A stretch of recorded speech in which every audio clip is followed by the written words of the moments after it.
Hello everyone ल अब मोमो खाम यो चाहिँ हिजो शनिबारको भिडियो हो। बहिनी आबेला पनि अब केही न केही त खानु पर्यो हैन। अनि हामीले चाहिँ मोमो बनाउने भनेर धेरै भयो थियो। मोमो घरमा बनाएर नि खाएको थिएन। अनि त्यसपछि हिजो चाहिँ बनाएर खायौँ। घरमा बनाएर खाना त मजा आउँछ कि, तर काम भने आमा यति हुन्छ एक दिन त पुरै लाग्छ त्यो। फेरि अब बनाएर खाने भएपछि एकजनाले मात्र खानेकुरो भएन। अब दिदीहरूको घर मामाहरूको घर नजिक नजिक छ। अनि सबैजनालाई खाँदाखेरि लगभग 20 जना जतिले चाहिँ हिजो हामीले मोमो खाएको थियौँ कि।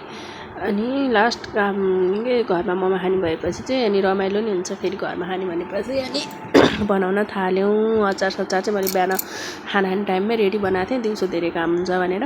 अनि पिठो सिठो ल्याएँ, चालिवरी बनाएँ। भेज र चिकन हाम्रो चाहिँ फेरि दुईवटा बनाउनु पर्छ के, कोही भेज खाने हो अनि हामीलाई चाहिँ फेरि चिकन खानेलाई चाहिँ त्यो भेज चाहिँ मनै पर्दैन कि। यस्तो दुःख गरेर के भेज खानु त जस्तो लाग्छ। अनि हामीले चाहिँ चिकन र भेज छुट्टा छुट्टै बनायौँ। चिकन खानेलाई चिकन, भेज खानेलाई भेज बनाएर यसो डिटेक्टीमा मैले मरमसला धेरै नि हालिदिँदैन घरको, तर पनि कति मिठो लाग्छ क्या मलाई चाहिँ।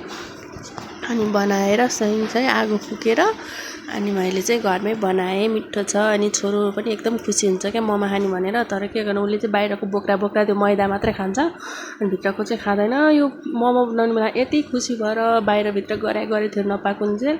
अनि पाकेर सबैजना खायौँ। खाएहरूको चाहिँ भिडियो बनाउन बिर्सेछ क्या, एकदम गाह्रो भइरहन्छ। अनि त्यो भिडियो बनाउनु चक्करै यादै हुँदैन कि। खाएँ ल, बाई।